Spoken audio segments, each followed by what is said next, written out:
नमस्कार. आपल्या उजनी धरण अपडेट न्यूज चॅनलमध्ये आपल्या सर्वांचं मनापासून स्वागत. आज 26 मार्च 2026.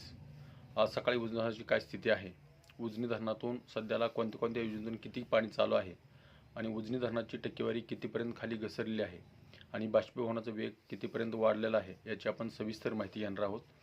आज सकाळी उजनी धरणाची एकूण पाणी पातळी बघितली तर 90.96 TMC आणि उपयुक्त पाणी साठा जर बघितला तर 27.31 TMC एवढं उजनी धरण खाली आलेलं आहे. टक्केवारीमध्ये बघितलं तर कालच्यापेक्षा जवळपास 0.5% घट होऊन आज 50.97% उजनी धरण आलेलं आहे. म्हणजे 50 उजनी धरणाने पार केलेली आहे. उजनी धरण 50% खाली आलेलं आहे, 50% पाणी संपलेलं आहे.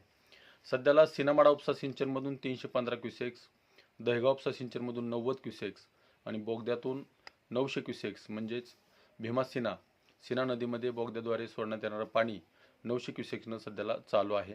आणि कालव्यातून सध्याला पूर्ण क्षमतेने जवळपास आता सध्याला बघितलं तर 2500 क्युसेक्स 2500 क्युसेक्सचा विसर्ग सध्याला कालव्यातून चालू केलेला आहे.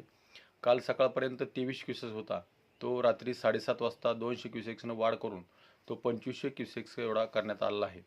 त्यामुळे उजनी धरणाची पाणी पातळी आता सध्याला झपाट्याने कमी होताना दिसते. जवळपास काल सकाळपासून त्या सकाळपर्यंत 0.5% पाणी कमी झालेलं आहे. त्यातच बाष्पीभवनाचा वेग हा वाढत चालला आहे, उन्हाचा तडाखा वाढत चालला आहे.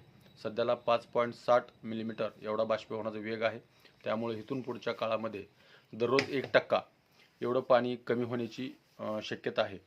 कारण कालपर्यंत अर्धा पाऊण टक्के होत होतं, पण इथून पुढं 1%च्या आसपास पाणी कमी होत जाईल. म्हणजेच येणाऱ्या 50 दिवसामध्ये उजनी धरण आपलं मायनसमध्ये जाण्याची शक्यता आहे. खरं तर उजनीच्या पाण्याचं योग्य नियोजन केलं झालं असतं तर उजनीवर ही वेळ येणार नाही. पुढील भविष्य काळामध्ये जरी आता कालव्याला पाणी सोडलं असलं शेतकऱ्यासाठी आनंदाची बाब आहेच, परंतु त्यामध्ये जे 80 दिवसाचा त्यांनी जे प्रपोजल मांडलं आहे, 80 दिवस सलग कॅनलला पाणी, त्यामध्ये किमान मध्यंतरीच्या काळामध्ये 1 महिन्याचा किंवा 21 दिवसाचा गॅप देऊन परत पाणी दिलं तर शेतीसाठी आणि शेतकऱ्यासाठी उपयोगी होईल. कारण पुढील काळामध्ये जून जुलैमध्ये आपल्याकडे पाऊस पडत नाही. त्या पावसाचा फटका आपल्याला उन्हाळ्यावर राहणाऱ्या हिरव्यागार पिकाला भर पावसाळ्यामध्ये फटका बसताना दिसतो आणि भर पावसाळ्यात आपली पिकं जळताना दिसतात. त्यामुळं उजनीचं नियोजन योग्य काटेकोरपणे होणं गरजेचं आहे. परंतु आतापर्यंत कालवा सल्लागार समितीची बैठक झालेली नाही. ही तर खरं दुर्दैवाची बाब आहे.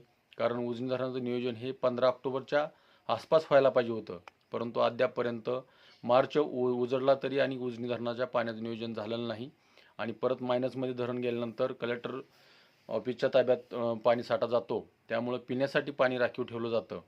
त्यामुळं आता ह्या वर्षी आपल्याला ह्या पाण्याचा सध्याला जरी म्हणजे चांगलं वाटत असलं तरी पुढील काळामध्ये फटका बसू शकतो.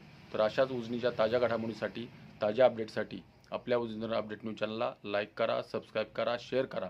उजनी धरण अपडेटसाठी बेंबळेहून सिद्धेश्वर शिंदे. धन्यवाद.